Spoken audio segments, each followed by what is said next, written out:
Hello, hello, hello, my friends. Welcome back to another episode of More Than Just a Grandpa, Season 3, Episode 8. And today we're going to talk a little bit of love hate type relationships and why having a crush is good for you. Hey, that's good topic right there, right, guys? Embarrassing fantasy relationships can play an important evolutionary role. This is an article from Sarah Smith. She wrote it on Forge, and it's about love and hate and having a crush. I have a crush on you. Have you ever heard that? Well, we've all played the lead role in a teen drama laden with angst, sweaty palms, a racing heart, and the inability to concentrate on anything or anyone else but the object of our desire. And just as every Hollywood scenario depicts, crushes can be excruciatingly embarrassing in high school, but can also affect us in adulthood. So it might be difficult to imagine this all cringe-worthy behavior has a purpose and is actually good for us, at least most of the time. Adults can be taken unaware when Cupid strikes, suddenly becoming self-conscious about around someone attractive at work or swooming over a celebrity, even when they're happily married. Why this happens is a bit of a mystery. Crushes have more to do with fantasy than with reality. Remember this. Crushes have more to do with fantasy than with reality. They tell much more about their admirer than the admired. So, in the purest sense, a crush is a form of parasocial relationship. A one sided relationship where you have feelings for someone else, but those feelings are not reciprocated. The research into the brain isn't there yet, so we don't know whether crushes generate the same patterns as well when someone is genuinely in love. The feeling of infatuation or love that crushes produce is a real feeling.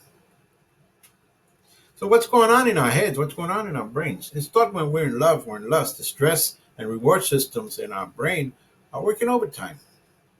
And the same is possibly true for having a crush. Nerve cells in the brain release a chemical called neuropinephrine that stimulates the production of adrenaline, and it gives us a feeling of arousal that causes our palms to sway, our hearts to pound. We're going nuts and nuts.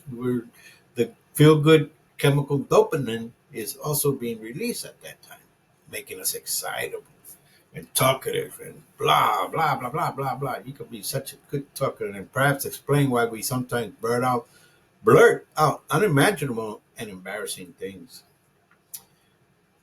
This is charmingly described as a word called word vomit in the cult film Mean Green Girls and exemplified by the mortifying line, I carried a watermelon in Dirty Dancing. It's thought that when we're in love or lust, the stress and reward systems in our brain are working overtime. Remember, it work. And the same is possible true when you're having a crush. So, if we were to reduce down what love is in a neuroscience, it's a neurochemical reward. So the feelings you have are a mixture of chemicals, and dopamine is your go-to reward chemical in life. When you're in love, when you have a crush, you still get your dopamine reward for that.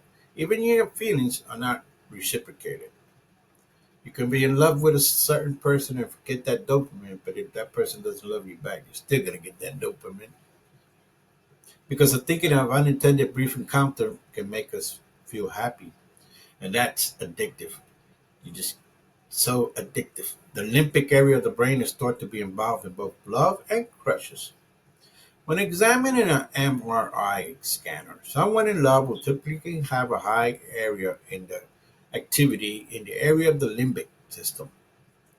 This is important because like links to the neurocortex, which happens handles the more cognitive and sensual aspects of love, is the area we trust our heads more than our hearts. And when it comes to finding a partner and trying to get that relationship, a long lasting relationship. But it means that rather than slavishly following our amorous fantasies, our rational mind regulates the limbic brain's desire for dopamine.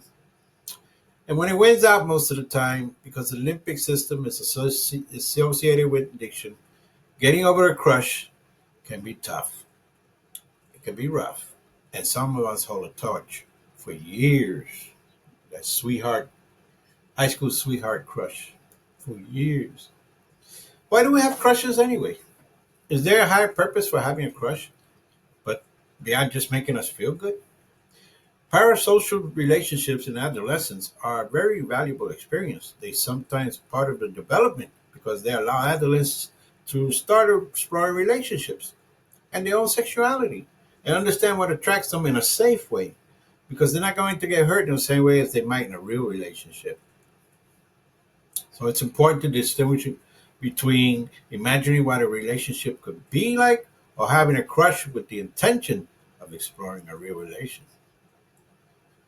Whereas many of us had dated the wrong type of person and had our hearts broken as a result. Crushes can ensure this doesn't happen. The person, the crush, is the right person because you idolize them. They're going to be who you want them to be.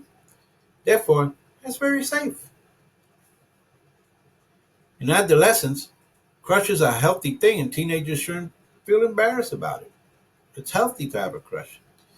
Although it's a little bit more complicated. In adulthood, things are more complicated. It's important to distinguish between imagining what a relationship could be, remember what I said, and having a crush with the intention of exploring a real relationship.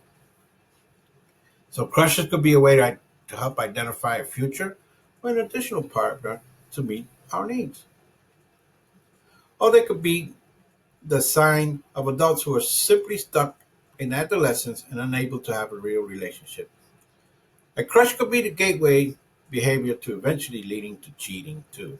So got to be important, got to be careful. You got that crush, keep it a fantasy because it's a gateway behavior that can eventually lead to cheating. So what are upsides to this embarrassing behavior? Left as daydreams, if you leave it as a daydream fantasy, crushes are usually harmless. Research shows that people with crushes often feel like they're in a real relationship, which could be a way to decrease loneliness and may boost our own confidence. Crushes could help reinvigorate stale relationships by revealing what they're lacking and give people insight on how to improve their love lives. And even most unlikely or strange crushes could be enlightening. People aren't always good at knowing what they want. So a crush might be actually be insight on something you don't like and didn't even or don't want to admit it. So how do you cope with a crush as a teenager or an adult? Well, I encourage people to recognize that they are idealizing their crush. Perhaps take the advice of Cheer for Clueless and send yourself flowers and love letters because ultimately you can't control who you have a crush on. So you might as well have fun and enjoy it. Thank you for listening. Thank you for having fun. I hope you guys follow me on my YouTube channel, Samuel Grandpa Sam Montalvo. Go to my podcast. Go to the what is it? The listener support section and go ahead and donate 99 cents or a dollar. Sign up for 99 cents a month, a dollar to my podcast. Monetize it. Thank you very much. Also, listen to my visit my website, www.grandpasamblogs.com. And remember, fellas, that you have to live long and prosper, peace, and remember that we love you. This is Grandpa Sam, Season 3, Episode 8, signing out. Thank you very much. We love you. Bye-bye.